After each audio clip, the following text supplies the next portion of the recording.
સંતો અને મહાપુરુષો દિલના રાજા છે. 2, 5, 10 કે 1000 ગામના તમે રાજા ખરા, પણ ઈ તમે કર્મ કર્યા છે, ઈ કર્મ રાજા ભોગવવા પડશે. તપેશ્વરી રાજેશ્વરી, રાજેશ્વરી પાછા નરકેશ્વરી. તો કે બાપુ એમાં બહુ ન સમજાણું. જામ સાહેબ કે તમે તપ કર્યું, દાન કર્યું હોય આગલા ભવમાં, ઈ કર્મ હારા કર્યા હોય ને એટલે તમે અટાણે રાજા બન્યા છે. પણ રાજા થઈ અને તમે અત્યારે મજૂરી કરવા જાઓ છો?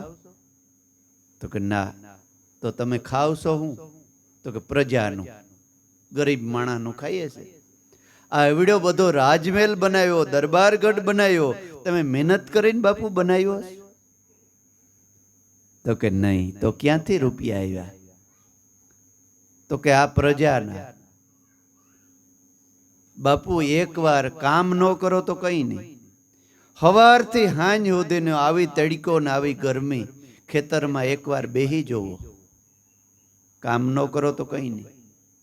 દી નહીં નીકળે, તમારું શરીર નહીં જીરવી શકે, મરી જાય હો.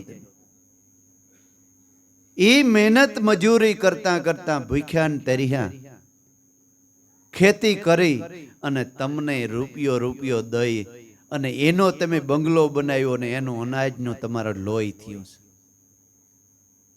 એ બાપુ હક દિયે? જામ સાહેબ બાપુ કે વાત ખરેખર હાસી છે. આ બાપુ ભોગવવું પડશે. એક જન્મ નહીં, 84 લાખ જન્મ લઈ અને પાછું એ પ્રજાને દેવું પડે. એક લોહીનું ટીપું તમે એ બનાવ્યું ને એ પાછું પ્રજાને પીવરાવવું પડે બાપુ. તો કે પણ મહારાજ આમાંથી છૂટવું હોય તો શું કરવું પડે? તો કે છૂટવું હોય ને તો હાસો રાજાપદ મેળવી લ્યો. મુખથી કહું તો કોઈ ન માને, સે સભી નામ કા સાજા, સંતો નામ શબ્દ નામ હે રાજા. સાહેબ ધારા એટલા માટે કહેવાય છે. આ નામ છે ને એ રાજાપદ છે. સાહેબ એટલે ઈશ્વર, રાજાપદ આખા વિશ્વનો રાજા. એને કોઈ દી જન્મ કે મરણ આવે નહીં, એને કર્મ ભોગવવા ન પડે, કર્મ કરે નહીં ને કર્મ ભોગવે નહીં. એવું પદ. તો કે આ પદ ક્યાંના વખતથી આ નામ હાલ્યું આવે? તો કે આ આજકાલનું નામ નથી. આ નામ તો શિવ, પાર્વતી અને આદિનારાયણ અને બ્રહ્માથી વયું આવે છે. નામદાર, આ મારું કે તમારું કે આ કોઈનું નથી. આ નિજાર નામ 4 જુગથી પીડ્યું આવે છે. એમ કરી અને મહાત્મા મૂળદાસ એક ભજન વાણી સંભળાવે છે. સોહમ સોહમ જપો ઉમિયા, શંકરે શબ્દ સુણાયો હે, જપો અજંપા જપો ગાયત્રી, એનાથી જન્મ મરણનો ભેટ આડ્યો. મહાસતી પાર્વતીજીને 1000 નામ બોલવાનું નિયમ હતું. સવારના પોરમાં ઉઠી અને સહસ્ત્ર નામનો પાઠ કરે. ભગવાન શંકર બારોબાર બેઠા વિચાર કરે કે આના નામ પૂરા થઈ તો મારે કંઈક નાસ્તાનો મેળ આવે. કાયમ આના 1000 નામ ઘડીક પૂરા થાય.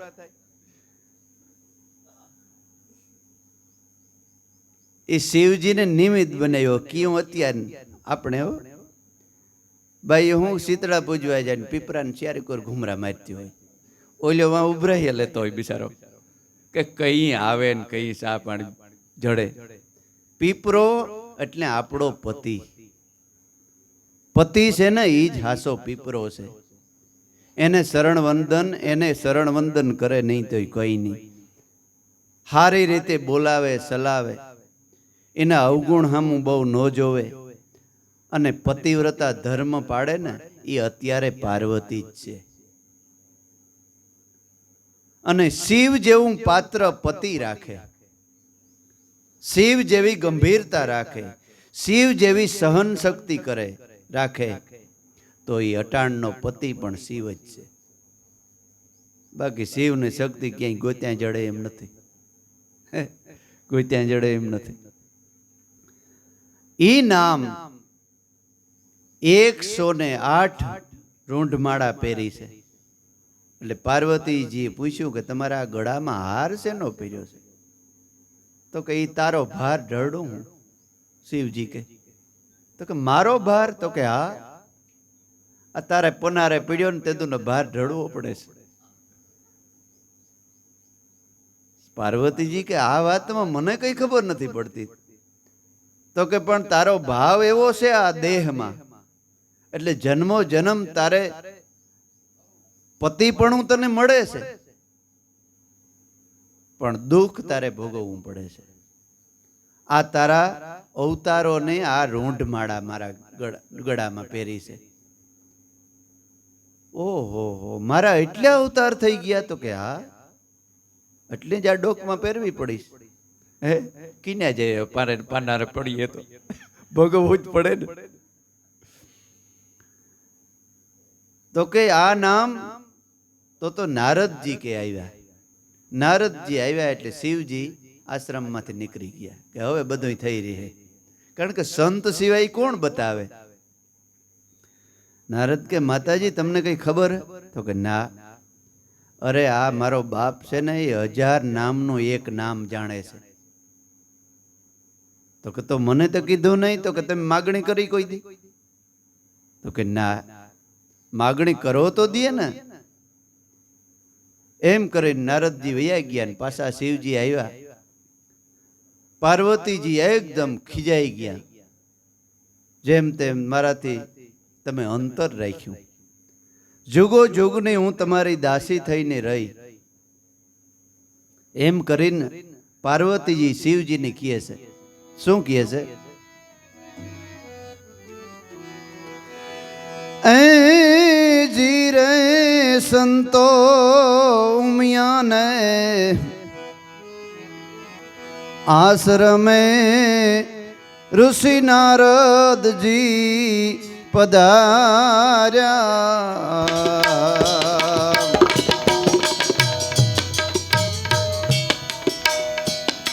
સતીએ સન્માન એને દીધા રે.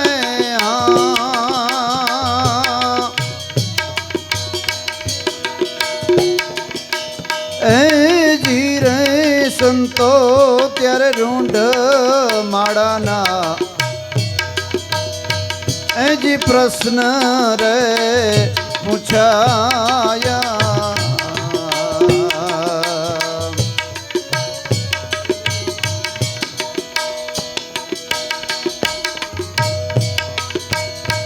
સતી ઉમિયાને ઉપદેશ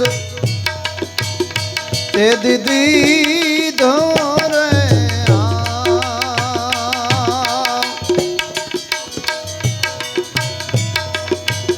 એ જીરે શિવજી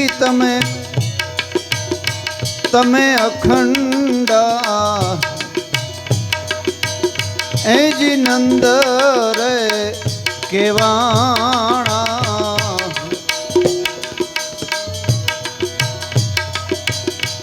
મારે લેવા પડે છે જન્મ મરણના અવતાર રે.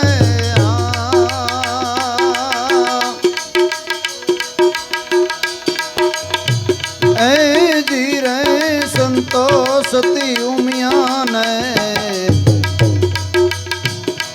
આશ્રમે ઋષિ એજી નારદજી એ પધાર્યા.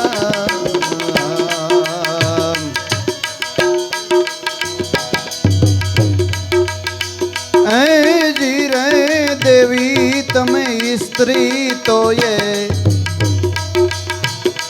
એજી અંગથી અજ્ઞાને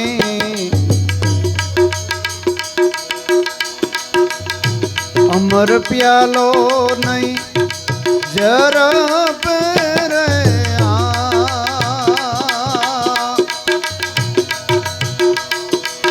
જીરે દેવી એ જીરે દેવી તમે સ્ત્રી તો એ જી અંગથી અજ્ઞાની આવો અમર પ્યાલો તમને કેમ જરસે રે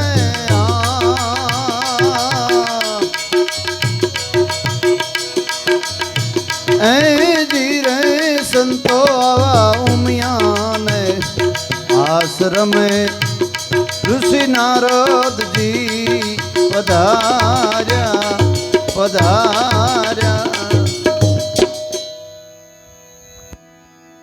જીરે શિવજી તમે ભક્તિ આપો.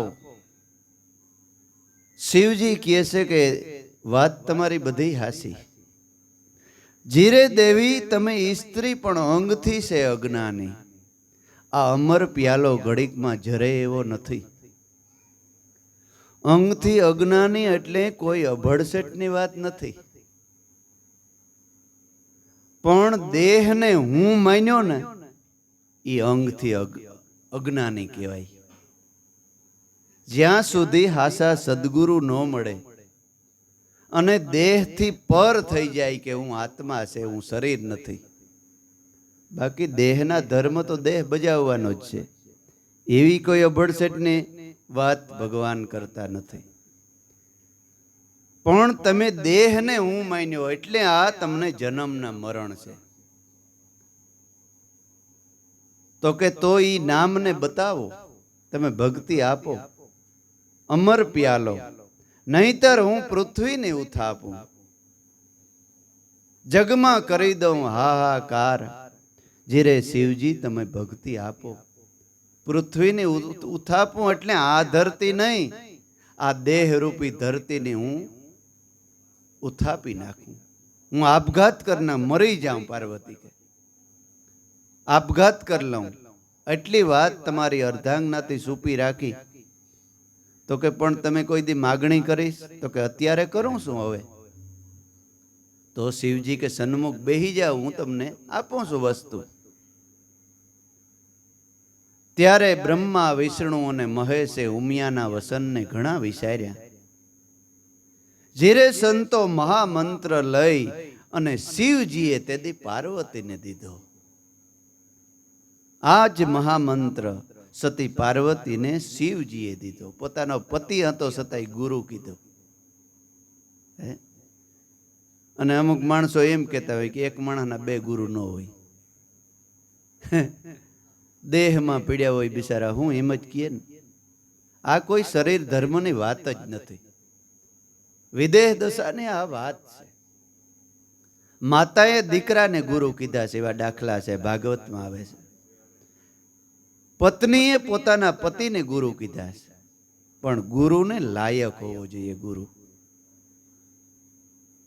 બાકી તો ઓલા જેવું થાય, આપણે ઘણી વાર કહીએ ને રામાયણની વાત કરીએ છીએ કે રામાયણ રામને જ્યારે બધા અયોધ્યાને સ્વર્ગમાં લઈને જતા હતા, એટલે આખી અયોધ્યાને કઈ વિમાનમાં બેસાડી ભગવાન રામે. લક્ષ્મણજી પગાને મેરા બેઠા, જગ્યા નહોતી ને તે નીચે ખહુરિયું કૂતર્યું આમ ઊંઠું ઊંચું મોં કરે. એટલે રામ કે આણોય કંઈક અધિકાર લાગે છે. તો કે લક્ષ્મણ કીધું સડાવી લઉં ટાંટીઓ પકડીને. તો કે સડાવી લ્યો. સડાવી લીધો ને કૂતર્યું એટલું બધું ગીગોડા સોટ્યા હતા કે સાંભળી ન દેખાય એટલા ગીગોડા. લક્ષ્મણજીએ કે પૂછ્યું કે ઓલા એટલા બધા ગીગોડા તને છોટ્યા તે હું કર્યું બીજું તો ઠીક. તો કે બાપુ તમને કઈ ખબર છે? તો કે હું ઓલ્યા જન્મમાં મોટો ગુરુ હતો. એ કે આ ગીગોડા છે ને એ બધા મારા શિષ્ય છે. હાસી વસ્તુ બતાવી નહીં ને ખોટા લોલમ લોલ થઈ ગયા. એટલે હવે એ લોહી પીએસ બધા. એટલે તમને ગુરુ બનવું હેલું નથી, હાવ અઘરું છે. સત્ય વસ્તુ કેવી ભલે અભાવો થાય, ભલે જગત નિંદા કરે, સત્ય સિવાય કંઈ બોલવું જ નહીં. લાભ થાય તોય ઠીક ને નુકસાન થાય તોય ઠીક, જગત નિંદા કરે તોય ઠીક ને વખાણ કરે તોય ઠીક. બાકી સ્વાર્થને લીધે આ સ્ટેજ છે ને એ વ્યાસપીઠ છે. પોતાનો સ્વાર્થ સિદ્ધ કરવા અસત્યની વાતો કરવી ને એને ડબલ 84 છે એમ શાસ્ત્ર કહે છે. એટલે મહાપુરુષના વસન માન્ય રાખી, કાયમને માટે સત્ય ભક્તિમાં સુરતા રાખી અને સત્ય નામનું જ ભજન કરવું. વિશ્વાસ રાખવો, મન કોઈ દી ડગાવવું નહીં. જીવન ઘરમાં રહીને શાંતિમય જીવન જીવવું. એકાબીજાના થોડા ઘણા દોષ દુર્ગુણ હોય તો જોવા નહીં. અને કાયમથી સદગુરુ મહારાજને જો મળ્યા હોય તો સત્ય નામનું ભજન કરવું. એ તમારું ઘર જ તીરથ છે. પછી ઝૂંપડું હોય તોય ઠીક ને બંગલો હોય તોય ઠીક ને મેળિયું હોય તોય ઠીક. એમાં ને એમાં જીવન જીવી અને સંતમય ભજન કરી અને જીવન જીવી જાય ને એ જગતમાં ખાટી ગયો. હવે 6:30 જેવું થવા આવ્યું છે. પહેલા મોડું બધાને થતું હોય તો રાખીએ. બોલો સદગુરુદેવને જય.